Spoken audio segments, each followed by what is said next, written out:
Action!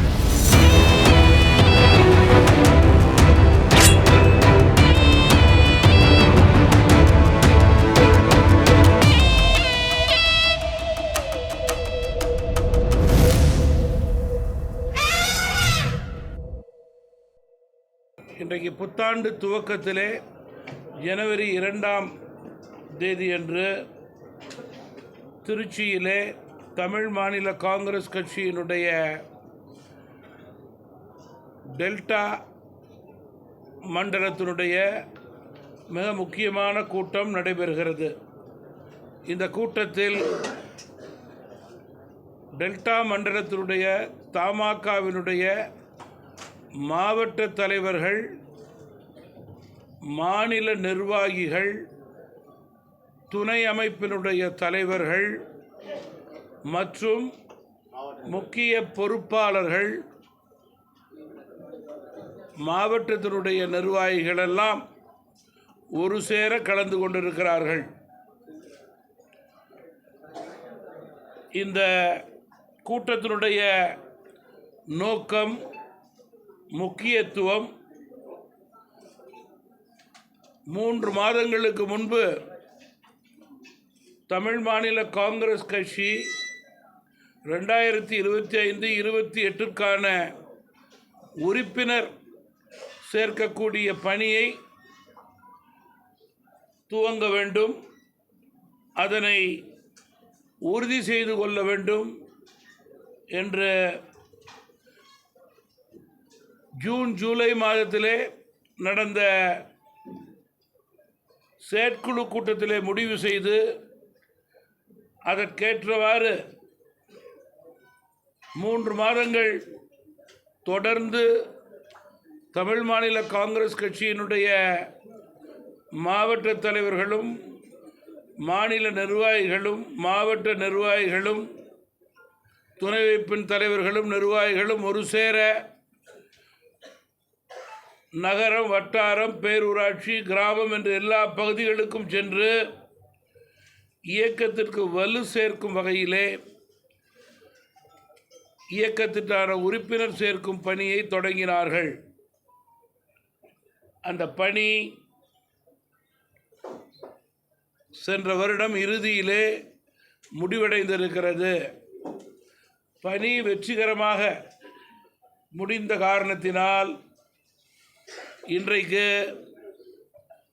ஜனவரி 2ஆம் தேதி அன்று டெல்டா மாவட்டத்தினுடைய தலைவர்களுக்கும் நிர்வாகிகளுக்கும் நான் நேரடியாக வந்து அவர்களுக்கு உற்சாகத்தை கொடுக்கும் வகையிலே, நம்பிக்கை கொடுக்கும் வகையிலே தமிழ் மாநில காங்கிரஸ் கட்சியினுடைய 2025-28ஆம் ஆண்டிற்கான உறுப்பினர் அட்டை, மெம்பர்ஷிப் கார்டை கொடுக்க இருக்கிறேன். இன்னும் 1 மாத காலத்திலே நம்முடைய மாவட்ட தலைவர்களும் மாநில நிர்வாகிகளும் எந்தெந்த பகுதியிலிருந்து வட்டாரம், நகரம், கிராமம் என்று சென்று அவர்கள் உறுப்பினர் சேர்த்தார்களோ அவர்களிடம் நேரடியாக சென்று அல்லது ஆங்காங்கே கூட்டங்கள் நடத்தி மெம்பர்ஷிப் கார்டு, உறுப்பினர் கார்டை ஒருவர் தவறாமல் 100% கொடுக்க வேண்டும் என்பதை உறுதி செய்து கொள்ளும் வகையிலே இன்றைக்கு கூட்டம் நடைபெறுகிறது. மேலும் இன்றைக்கு டெல்டா மண்டலத்திலே துவங்கும் இந்த கூட்டம் நாளைய மறுதினம் 4ஆம் தேதி அன்று மதுரை மண்டலத்திலே, மதுரையிலே நடைபெறுகிறது. 5ஆம் தேதி அன்று கோவை மண்டலத்திற்கான கூட்டம் ஈரோட்டிலே நடைபெறுகிறது. 6ஆம் தேதி அன்று சென்னை மண்டலத்திற்கான கூட்டம் சென்னையில் நடைபெறுகிறது. இன்னும் 1 மாதத்திற்குள் உறுப்பினர் அட்டையெல்லாம் உறுப்பினர் சேர்க்கக்கூடிய நிலையிலே உறுதியாக செய்தவர்கள் அவர்களிடம் மெம்பர்ஷிப் கார்டை ஒப்படைக்க வேண்டும். அதற்கு பிறகு பிப்ரவரி மாதம் 15-20 தேதிக்குள், மார்ச் மாதத்து இறுதிக்குள் 4 மண்டலமாக டெல்டா, கோவை, மதுரை, சென்னை மண்டலங்களிலே வட்டார நகர பேரூராட்சி தலைவர்களுடைய கூட்டம் மாநாடாக நடைபெறும், 4ஆக பிரித்து. அதற்கு பிறகு ஒவ்வொரு மண்டலத்திலும் 25 சட்டமன்ற தொகுதிகளை தேர்ந்தெடுத்து மொத்தம் 4 மண்டலத்திலே 100 சட்டமன்ற தொகுதிகள் என்று கணக்கிட்டு டிசம்பர் மாதம் இறுதிக்குள் நான் அந்த 100 சட்டமன்ற தொகுதிகளுக்கும் சென்று வட்டார ரீதியாக இயக்கத்திற்கு வலு சேர்க்க இருக்கிறேன். இதற்கிடையிலே துணை அமைப்பினுடைய மண்டல கூட்டங்கள் நடைபெறும். எல்லா வருடமும் நடைபெறுவது போல பெருந்தலைவர் காமராஜருடைய பிறந்த தின விழா மிகப்பெரிய பொதுக்கூட்டமாக நடைபெறும். ஐயா மூப்பனாரது பிறந்த தின விழா விவசாய தின பொதுக்கூட்டமாக நடைபெறும். ஏன் இதையெல்லாம் வரிசைப்படுத்தி கூறுகின்றேன் என்றால், 2025 தேர்தல் வருடம். 2026 முதல் 2-3 மாதத்திலே தேர்தலை சந்திக்க இருக்கிறோம். தமிழ் மாநில காங்கிரஸ் கட்சி எங்களுடைய சென்ற வருட எக்ஸிக்யூட்டிவ் கமிட்டி செயற்குழு கூட்டத்திலே முடிவெடுக்கப்பட்டது போல இந்த வருடம் தேர்தலுக்கு தயார் நிலையிலே இருப்பதற்கு, தேர்தல் பணிகளை ஆற்றுவதற்கு ஏதுவாக மண்டலங்களுக்கு அட்டவணை கொடுத்து அதற்கேற்றவாறு எங்களுடைய பணிகளை ஜனவரி மாதம் 2ஆம் தேதியிலிருந்து தொடங்க இருக்கிறோம். சட்டமன்ற தேர்தலிலே தமிழ் மாநில காங்கிரஸ் கட்சியினுடைய குரல் பலமாக ஒலிக்க வேண்டும். அதற்குண்டான களப்பணியை வருட துவக்கத்திலே உறுதி எடுத்துக்கொண்டு செயல்படுத்த இருக்கிறோம். எனவே திருச்சியிலே நடைபெறும் முதல் கூட்டம் மற்ற மண்டலங்களுக்கு எடுத்துக்காட்டான கூட்டமாக நடைபெறும்.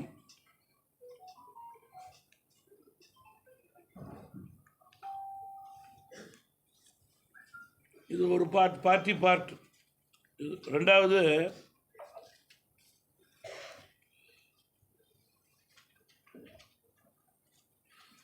அண்ணா பல்கலைக்கழகத்தில் மாணவிக்கு ஏற்பட்ட கொடுமையை, அநீதியை அரசு மறைக்க நினைத்தால் அதனை தொடர்ந்து நினைவூட்டுவது எதிர்கட்சிகளுடைய கடமை என்று நான் குறிப்பிட விரும்புகிறேன். ஒரு காலக்கெடுவுக்குள் அரசு உண்மை நிலையை வெளிக்கொண்டு வர வேண்டும். குற்றவாளிக்கு உச்சக்கட்ட தண்டனை கொடுக்க வேண்டும்.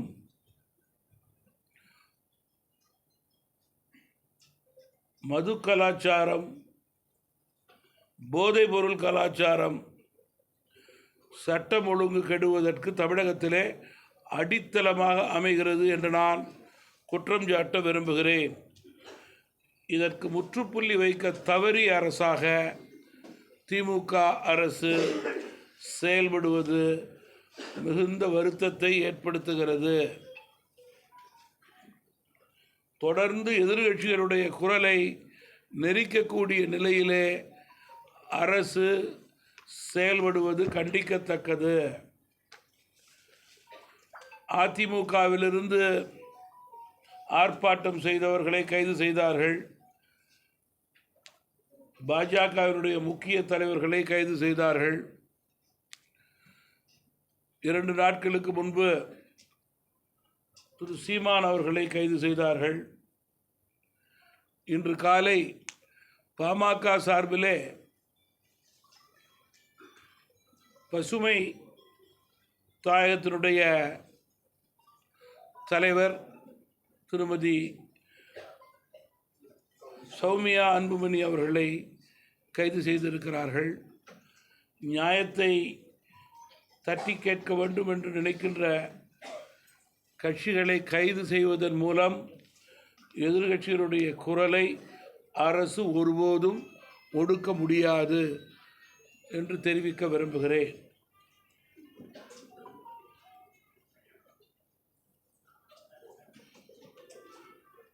தமிழ் மாநில காங்கிரஸ் கட்சியின் சார்பிலும் அரசுக்கு விழிப்புணர்வு ஏற்படுத்தும் வகையிலே இது சம்பந்தமாக சில நிகழ்ச்சிகளை நடத்த இருக்கிறோம்.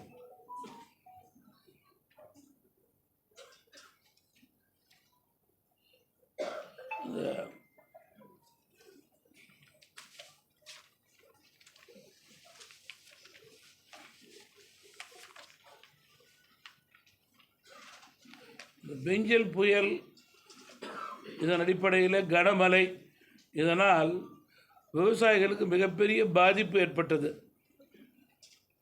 விழுப்புரம், கள்ளக்குறிச்சி, திருவண்ணாமலை, கிருஷ்ணகிரி, தர்மபுரி, கடலூர் மாவட்ட விவசாயிகளுக்கான இழப்பீட்டை இன்னும் அரசு முழுமையாக வழங்கவில்லை. அதேபோல் இந்த மாவட்டத்தை பொறுத்தவரையில் மானாவாரி பயிர்களுக்கு இன்னும் அரசு செவிசாய்க்காமல் இருக்கிறது. கனமழையால் பாதிப்படைந்த நெற்பயிர், கடலை, உளுந்து, சோளம், எள் பயிருக்கான இழப்பீட்டை நெல் பயிர்களுக்கு 35,000 தோட்டப்பயிர்களுக்கு 25,000 அரசு வழங்க வேண்டும். பெரம்பலூர் மாவட்டத்திலே கடும் மழையால் அதிக அளவிலே வெங்காயம் அதிக அளவு பாதிக்கப்பட்டிருக்கிறது. அதனுடைய விளைச்சல், கரும்புக்கான ஆதார விலையை இன்னும் உயர்த்தி வழங்க வேண்டும். வீணாக கடலிலே கடும் மழையால் வீணாகி கொண்டிருக்கும் தண்ணீரை சேமிக்க தடுப்பணைகள் தேவை. காவிரி நீர் 2023 ஆண்டு 400 TMC வீணாக கடலிலே கலந்துள்ளதாக பத்திரிகை செய்திகள் வெளிவந்திருக்கிறது.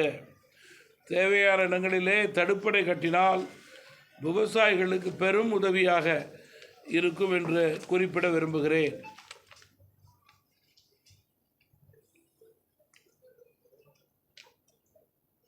விவசாயிகளுக்கான பயிர் காப்பீட்டு கட்டணம் மிக முக்கியம். அந்த தொகையை அரசு வழங்கும் அந்த மானிய தொகையை உயர்த்தி வழங்க வேண்டும் என்று கேட்டுக்கொள்ள விரும்புகிறோம்.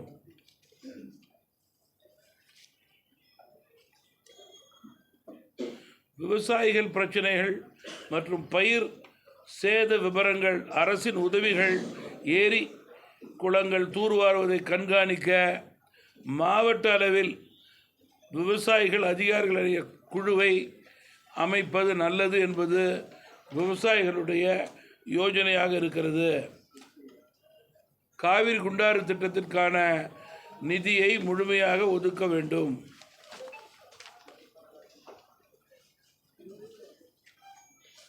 காவிரி ஆற்றில் அதிக உந்து விசை மீன் மோட்டார் மூலம் குடிநீர், காகித ஆலை போன்ற மற்ற தேவைக்காக அதிக அளவிலே தண்ணீர் எடுப்பதால் நிலத்தடி நீர் மட்டம் முழுமையாக பாதிக்கப்பட்டு விவசாயம் செய்ய முடியாத நிலை உள்ளது.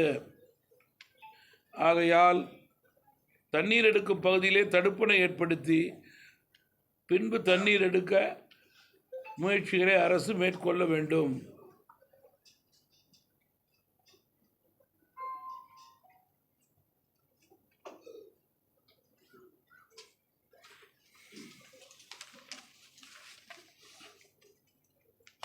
இன்னொரு கோரிக்கை கொடுத்துருக்காங்க.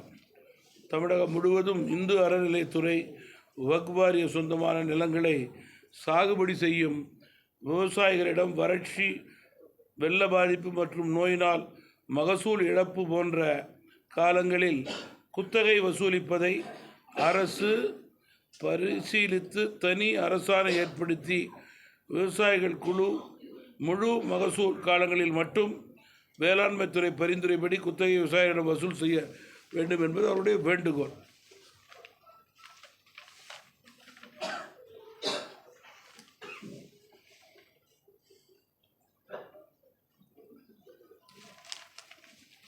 தமிழ் மாநில காங்கிரஸ் கட்சியின் சார்பிலே அரசுக்கு தொடர்ந்து வேண்டுகோள் கொடுத்து கொண்டிருக்கிறோம்.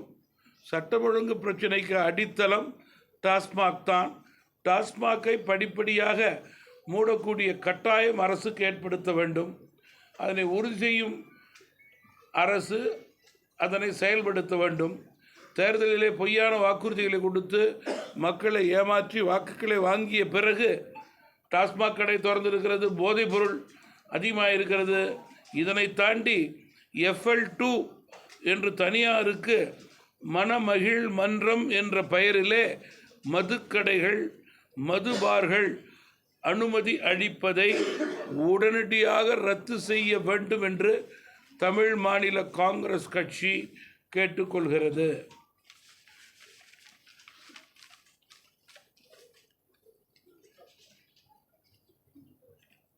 புதுக்கோட்டை மாவட்டத்தில் பொறுத்த வரைக்கும் ஒரு கோரிக்கை கொடுத்துருக்குறாங்க. அந்த மாவட்டத்தில் உள்ள மாநில நெடுஞ்சாலை மற்றும் கிராம உள்ளாட்சி சாலைகள் மிகவும் சேதமடைந்த நிலை இருப்பதால் உடனடி சரி செய்ய வேண்டும் என்று கேட்டுக்கொண்டிருக்கிறார்கள். நீங்கள் ஏதாவது கேள்வி கேட்டால் சொல்கிறேன் சார். தமிழ்நாட்டில் எதிர்கட்சிகள் ஒன்றிணைவதற்கான வாய்ப்பு இருக்கா? அப்படி ஒன்றிணைப்பதற்கான முயற்சி எதுவும் எடுத்திருக்கீங்களா? அது ஏதாவது வெற்றி பெறுவதுனா? நீங்கள் தமிழ் மாநில காங்கிரஸ் கட்சியை பொறுத்தவரையிலே புது வருடம் தொடங்கி இருக்கிறது. ஒன்று, இந்த வருடம் முதல் 6-7 மாதங்கள் கட்சியை பலப்படுத்தக்கூடிய நிலையிலே உறுதியாக செயல்பட வேண்டும் என்று மாவட்ட தலைவரிடம், மாநில நிர்வாகிகளிடம், மாவட்ட நிர்வாகிகளிடம் கேட்டுக்கொண்டிருக்கிறேன். நானும் என்னுடைய சுற்றுப்பயணத்தை அட்டவணைப்படி தொடங்கி செய்ய இருக்கிறேன். இந்த 6-7 மாத காலம் என்பது தேர்தலுக்கான பலத்தை அடித்தளத்திலே ஏற்படுத்தி கொள்வதற்கு கிராம நகர பேரூராட்சி ரீதியாக கட்சிகள் தங்களை பலப்படுத்தி கொள்ள வேண்டும். அதற்கு பிறகு படிப்படியாக ஒத்த கருத்தோடு ஆளுங்கட்சிக்கு முற்றுப்புள்ளி வைக்கக்கூடிய நிலையை ஏற்படுத்துவது எதிர்கட்சிகளுடைய கடமையாக இருக்கும் என்பது என்னுடைய கருத்து.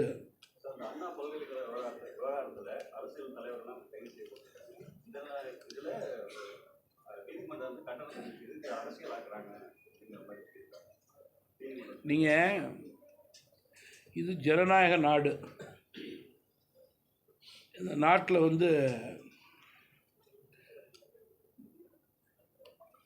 நீதிமன்றங்களுக்கு கட்டுப்பட்டு மக்கள் இருக்கிறார்கள்.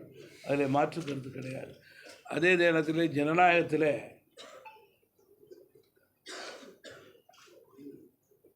மக்கள் தான் எஜமானர்கள். மக்களுக்கு பிரச்சனை என்றால் அதை எதிர்த்து குரல் கொடுப்பது அரசியல் கட்சிகளுடைய கடமை. குறிப்பாக ஆட்சியில் இருப்பவர்கள் அதற்கு முறையாக சரியாக நிதி கொடுக்கவில்லை என்றால் அதனை தட்டி கேட்பது தமாக போன்ற அனைத்து எதிர்கட்சிகளுடைய கடமை. அதனை தொடர்ந்து செய்து கொண்டிருப்போம். அண்ணா பல்கலைக்கழக விவகாரத்தில் முதல்வரும் துணை முதல்வரும் மௌனமாகவே இருக்காங்க. நீங்கள்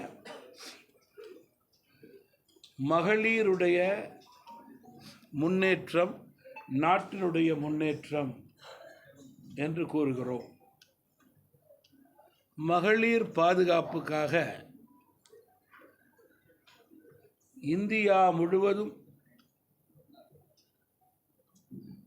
அரசியலுக்கு அப்பாற்பட்டு எல்லா ஆட்சியாளர்களும் அவருடைய பாதுகாப்பை உறுதி செய்து கொள்ளும் வகையிலே பல விதங்களிலே முயற்சிகள் எடுத்துக்கொண்டு இருக்கிறார்கள். பல அரசாணைகள் இருக்கிறது. சமீபத்தில் இந்தியாவிலே தமிழகம் உட்பட பல்வேறு மாநிலங்களிலே பாலியல் தொல்லைகள் அதிகரித்து கொண்டு போகிறது. சிறு வயது முதல் பெரியவர்கள் வரை கண்மூடித்தனமாக மிருகத்தனமான செயல்பாடுகள், தனி மனித ஒழுக்கம் தவறும் போது இது போன்ற தவறுகள் தொடர்கிறது. இதை தட்டி கேட்பது காவல்துறை, அரசின் கீழ் இருக்கிற காவல்துறை. அது கண்டிப்போடு செயல்பட்டால் நிச்சயமாக ஒரு பயம் ஏற்படும் என்பதுதான் எங்களுடைய கருத்து. இன்னும் சொன்னால் தமிழ் மாநில காங்கிரஸ் கட்சி ஒரு பாலியல் தவறு நடந்திருக்கின்றது என்றால் அதில் முதல் எஃப்ஐஆரிலே இவன்தான் தவறு செய்தான் என்று உறுதி செய்து கொள்ளக்கூடிய நிலை ஏற்பட்டால் அவனுக்கு தூக்கு தண்டனை கொடுக்க வேண்டும் என்பதுதான் தமாகவுடைய உறுதியான நிலை. அதை எல்லோரும் ஒத்த கருத்தோடு பின்பற்றினால் தவறு செய்பவனுக்கு பயம் ஏற்படும், அச்சம் ஏற்படும். இப்போ அண்ணா பல்கலைக்கழகத்திலே தவறு செய்பவர்களுக்கு தண்டனை கொடுக்க வேண்டும், பாதிக்கப்பட்டவர்களுக்கு நிதி அளிக்க வேண்டும், நிதினா அவர்களுக்கு நியாயத்தை வழங்க வேண்டும் என்று சொல்லும்போது அரசு தான் அதற்கு முன் வந்து பாதிக்கப்பட்டவர்களுக்கு நம்பிக்கை கொடுக்க வேண்டும். நம்பிக்கை கொடுப்பவர்களுக்கு அரசு தான் முன்வர வேண்டும் என்றால் முதல்வர், துணை முதல்வர், அமைச்சர்கள், இதுதான் அரசனுடைய ஹைரார்க்கி இல்லையா? அது மக்கள் அரசை கூர்ந்து கவனித்துக் கொண்டிருக்கிறார்கள். உடனடியாக கைது செஞ்சிருக்கோம் அப்படின்னு சொல்லி தான் அரசு தரப்புல சொல்றாங்க. இன்னும் வேற என்ன இதுல வந்து இது மணிப்பூர் முதலமைச்சருடைய செயல்பாடும் தமிழ்நாட்டு முதலமைச்சருடைய செயல்பாடும் ஒரே இல்லை. இதில் தயவு செய்து இது வந்து மொட்டத்தலைக்கும் முழங்காலுக்கும் இதில் முடிச்சு போடாதீங்க, தப்பு. நம்ம எல்லாம் பேரண்ட்ஸ், நமக்கெல்லாம் நிறைய ரெஸ்பான்சிபிலிட்டி இருக்குது. அதை வச்சு தான் நம்ம பேசணும். அதனால் எந்த மாநிலத்தில் இது நடந்தாலும், தமிழ்நாட்டில் நடந்திருக்கு, வெஸ்ட் பெங்காலில் நடந்திருக்கு, பல ஆட்சியாளர் இருக்கிற மாநிலத்தில் நடந்திருக்கு. ஒரு பெரிய யூனிவர்சிட்டி, உலக புகழ்பெற்ற யூனிவர்சிட்டி, மாணவிகள் நம்பி படிக்கிறப்ப இதுபோல் ஒரு லூப் ஹோல் இருக்கிறப்ப அதை அரெஸ்ட் செய்ய வேண்டிய கடமை அரசுக்கு உண்டு. நீங்கள் சொல்கிற மாதிரி அரெஸ்ட் பண்ணியாச்சே போதும்னு இந்த சமாச்சாரம் இல்லை. இதில் சாருங்கிறான், மோருங்கிறான், அதில் நிறைய சார் மோரெல்லாம் இருக்குது. அதெல்லாம் கக்கி வெளியில் கொண்டு வர வேண்டிய கட்டாயம் காவல்துறைக்கு இருக்குது. அதனுடைய கடமை, பணி, அதை அவர்கள் செய்ய வேண்டும் என்பது கோடிக்கணக்கான மாணவிகளுடைய எதிர்பார்ப்பாக இருக்கிறது என்பதை இந்த அரசு மறந்துவிடக்கூடாது. சட்டமன்ற தொகுதியை தேர்ந்தெடுத்து நீங்க சுற்றுப்பயணம் போறதா சொல்றீங்க. இந்த 26 தேர்தலில் இந்த 100 தொகுதி தான் உங்களோட இலக்கா? எனக்கு பார்லிமெண்ட் இருக்குது, தனியார் நிகழ்ச்சி இருக்குது, அதுக்கு மேலே போக முடியாது. அதனால் எந்த 25 தொகுதி சொல்கிறாங்களோ அந்த 25 தொகுதிக்கு போவேன். அதுதான் கணக்கு, வேறு ஒன்றும் கிடையாது. ப்ராக்டிக்கலாக என்ன பாசிபிளோ அதை செய்கிறோம், அதை செய்கிறோம், அவ்வளோதானே. ரியாலிட்டி தானே. உறுப்பினர் எண்ணிக்கையை பொறுத்தவரையில் எங்களுடைய இலக்கு ஒரு சட்டமன்றத்திற்கு 10,000 உறுப்பினர்கள் சேர்க்க வேண்டும் என்ற இலக்கை நான் நிர்ணயித்தேன். 100% அதை எங்களால் நிறைவேற்ற முடியவில்லை. மாறாக அநேகமாக எங்களுடைய இலக்கு ஒரு சட்டமன்றத்திற்கு 7,000 - 7,200 இருப்பதற்கான வாய்ப்பு இருக்கிறது. இது 101% உண்மை நிலை. இல்லை 15,000 20,000 நான் சொல்ல விரும்பலை. கட்சிக்காரங்களுக்கு வேலை செய்யணுங்கிறதுக்காக நான் அதை சொல்கிறேன். சார், மற்ற மாநிலங்களை ஒப்பிடுறப்ப தமிழகத்தில் பாலியல் குற்றங்கள் குறைவுன்னு சொல்லி எதிர்கட்சி, அதாவது கூட்டணி கட்சிகள், திமுக கூட்டணி கட்சிகள் சொல்கிறாங்க, அமைச்சர்கள்லாம் சொல்கிறாங்க. அது ஒரு பெரிய வெட்கக்கேடு, தலைகுடிவான ஒரு விஷயம். அதுபோல் சொல்கிறதும் கேட்கறதும் 100% பாலியல் தொல்லை தமிழகத்தில் இருக்கக்கூடாது, இந்தியாவில் இருக்கக்கூடாது. எந்த ஆட்சி இருந்தாலும் அங்கே இருக்கக்கூடாது. அப்படி சொல்கிறது தான் மனிதாபிமானம்.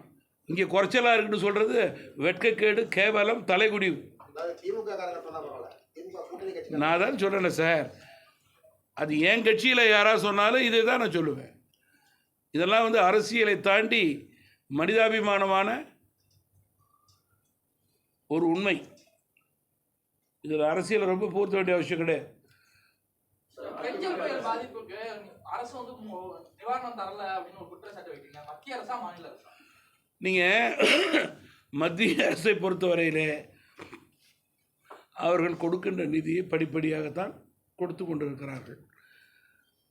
மாநில அரசு நாங்கள் மாநில அரசை குற்றம் சொல்லுவோம். நீங்கள் கொடுக்கின்ற நிதிக்கு வெளிப்படைத்தன்மை தேவை, முழுமையாக சரியாக செய்யுங்கள் என்று நாங்கள் கேட்க விரும்புகிறோம். அதே நேரத்தில் பாராளுமன்ற உறுப்பினர் என்ற முறையிலே மத்தியில் டெல்லிக்கு செல்லும்போது தமிழகத்துக்கு கொடுக்கக்கூடிய நிதியை 100% கொடுங்கள் என்று கேட்பது என்னுடைய கடமை.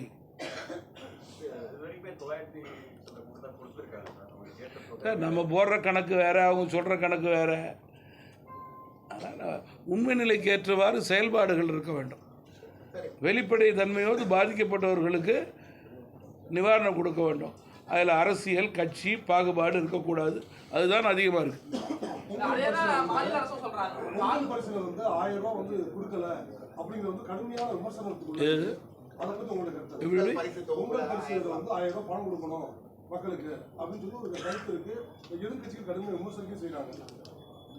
நீங்கள் பொங்கலுக்கு தோப்பு கொடுத்து பணம் கொடுத்த கட்சி இந்த கட்சி தானே இல்லையா?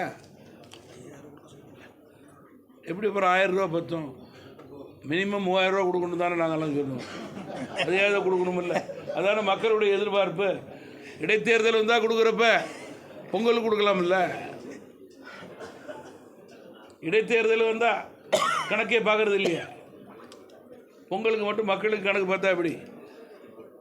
தனியார் பள்ளி சொல்கிறது வந்து பாதிக்கப்படுற நேரத்தில் மழை பெய்கிறப்ப சொல்கிறது வந்து எல்லோருக்கும் கொடுக்கப்படும் அப்படின்னு சொல்கிறது. பாதிப்பு முடிஞ்சு கணக்கெடுக்கிறப்ப இவர்களுக்கு தான், இப்படி இருப்பவர்களுக்கு தான், அப்படி இருப்பவர்களுக்கு தான் சொன்னால் மக்கள் எப்படி உங்களை ஏற்றுக்கொள்வார்கள்? சென்னையில் ஒரு கோட்பாடு, கடலூரில் ஒரு கோட்பாடு, திருவண்ணாமலையில் ஒரு கோட்பாடு. எப்படி அரசை மக்கள் ஏற்றுக்கொள்வார்கள்? Right sir. அரசு பள்ளிகள் வந்து அரசு பள்ளிகள் 500 பள்ளிகளை தனியாருக்கு தத்து கொடுக்கப்படும் அப்படின்னு மினிஸ்டர் பேசினாரு அப்படிங்கிற கருத்து வந்து பெரிய சர்ச்சைக்குள்ள இருக்கு. அதை பத்தி உங்களுக்கு கருத்து? இன்னைக்கு கூட கூட்டணியினுடைய முக்கிய கட்சி சிபிஎம் முதல் பக்க செய்தியாக இருக்க, அதுபோன்ற நிலை ஏற்படாது என்று நான் நம்புகிறேன். சார், தமிழ் மாநில காங்கிரஸ் வந்து பாஜக கூட்டணியில வந்து தொடருதா? சட்டமன்ற தேர்தலில் அதிமுக விஜய் ஆப்ஷன்ஸை கன்சிடர் பண்ணுவீங்களா? பாராளுமன்ற தேர்தல் நெருங்கும் போது எங்களது கூட்டணிகள் மேலும் வலுப்பெறும். சட்டமன்ற தேர்தல் நெருங்கும் போது எங்களுடைய கூட்டணிகள் மேலும் வலுப்பெறும். ஒத்த கருத்துடைய கட்சிகள் ஒன்று சேரும். ஆளுங்கட்சியை வீழ்த்துவதற்கான சரியான வியூகம் ஏற்படும். இல்லை, நான் சொல்கிறது, நான் இருக்கிற கூட்டணிக்கு தானே நான் பேச முடியும். நான் எப்படி அடுத்த கூட்டணிக்கு நான் பேச முடியும்? அதுதான் சொல்லிட்டேன். நான் 6 மாதம் கழிச்சு தான் சொல்லிட்டேன். ஒத்த கருத்துன்னா தேர்தலில் மட்டும் ஓட்டு வாங்கி ஜெயிக்கிறது தான்.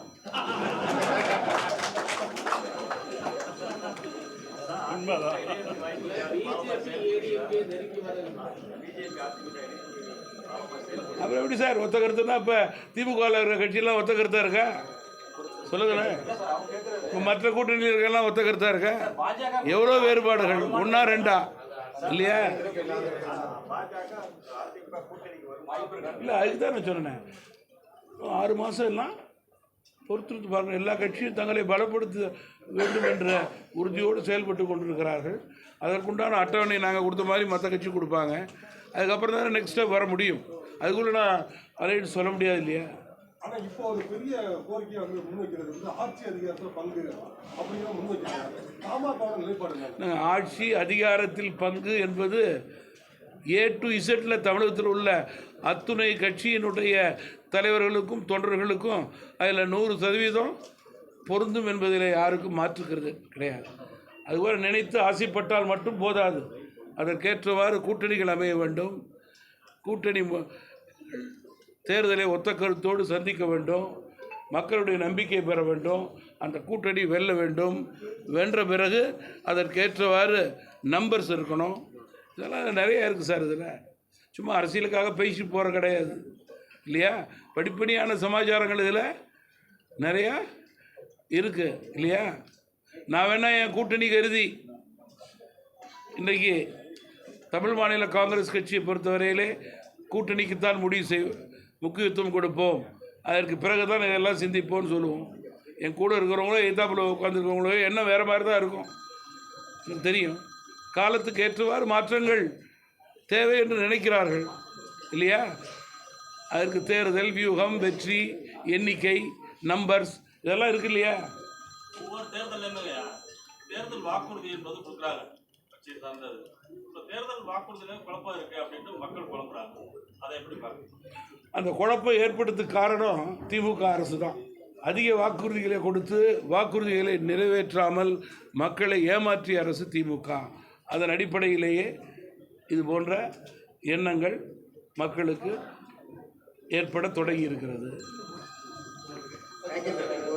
நன்றி சார்.